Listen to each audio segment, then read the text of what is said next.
ड्रामे की अगली एपिसोड में आप देखने वाले हैं कि आखिरकार ऐमन राहिम के साथ शादी के लिए तैयार हो जाएगी। आखिर ऐमन राहिम के साथ शादी के लिए तैयार कैसे हो सकती है? वो तो राहिम से नफरत करती है। होगा कुछ इस तरह से कि राहिम वो ऐमन के बाबा से कह देता है कि मैं आपकी बेटी को हिफाजत से रखूंगा, आपकी बेटी की कदर करूंगा। ये सच है कि आप लोगों के नजदीक मैं ही कातिल हूँ, मैं ही कसूरवार हूँ, लेकिन आप सब लोग हकीकत से वाकिफ नहीं हैं। जब आप सब लोगों के सामने पर्दा उठेगा तो आप सब लोग पछताएंगे कि आपने एक बेगुनाह शख्स पर इल्जाम लगाया है। उसके बाबा कहते हैं कि तुम कैसे बेगुनाह हो सकते हो, तुम ही बहुत बड़े फ्रॉडिये हो, मेरी बेटी को इस्तेमाल करना चाहते हो। तुम जानते हो कि सारा का सारा बोझ तुम पर आ चुका है, क्योंकि अब तो तुम फंस चुके हो ना।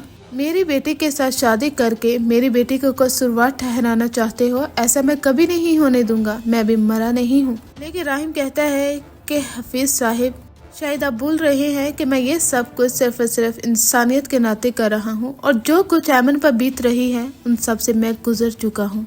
हफीज साहिब, मैं सिर्फ और सिर्फ ऐमन का हाथ थामना चाहता हूँ, क्योंकि अपने लोगों की तरह तरह की बातें तो सुन ली होंगी कि वो किस तरह से ऐमन पर इल्जाम लगा रहे हैं और आप लोगों को वहाँ से निकालना चाहते हैं। क्या आप ये चाहते हैं कि आपकी बेटी पर लोग इसी तरह से ही बातें करते रहें और आवाजें कसते रहें? हफीज साहिब कहते हैं कि मैं ऐसा बिल्कुल भी नहीं चाहता। यहाँ पर ऐमन जब राहिम वहाँ से चला जाता है तो अगले रोज उनके घर जाएगी। वो कहती है कि राहिम अली नवाज, तुम झूठे, तुम्हारा वजूद झूठा, और तुम चाहते क्या हो? इतना सब कुछ तो कर चुके हो, रुस्वा करके रख दिया है तुमने मुझे, मेरे बाबा को, मेरे घर वालों को। हम किसी को मुंह दिखाने के काबिल नहीं रहे।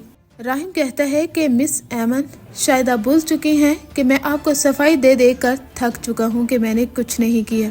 यहाँ पर हो सकता है कि वो शहरोज की पिक्चर ऐमन के सामने रख दे, और उस वक्त तो ऐमन को वो कुछ याद आने वाला है जो वो सारी एपिसोड में याद कर करके थक चुकी है और उसे याद नहीं आया, क्योंकि आज तक ना उसकी शहरोज के सामने पिक्चर आई है और ना ही शहरोज का नाम उसके सामने लिया गया है। तो फिर उसे कैसे याद आता? और दूसरी जानब शहरोज की मॉम, वो तो उसे मेडिसिन भी वो खिला रही हैं जिसकी वजह से उसकी दिमागी हालत ठीक ना हो। लेकिन जब शहरोज को वो अपने सामने देखने वाली है तब ऐमन बहुत बड़े शौक में चली जाएगी, और इसीलिए ही जब वो घर वापस आती है तो काफी डरी और सहमी होती है।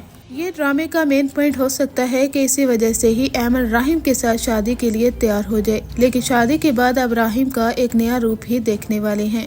जिस तरह से वो गुस्से से ऐमन को अपने कमरे से लेकर बाहर जाता है, और जैसा कि पहले टीजर में दिखाया गया था कि वो किस तरह से उसके साथ पिक्चर्स लेता है और लोगों को ये दिखाने की कोशिश करता है कि वो ऐमन के साथ बहुत खुश है। हालांकि राहिम अपने आप को ही अजियत देता है। वो सब लोगों के सामने सच को लेकर आना चाहता है, और सच इसी तरह से ही सामने आएगा जब राहिम की शादी ऐमन के साथ हो जाएगी।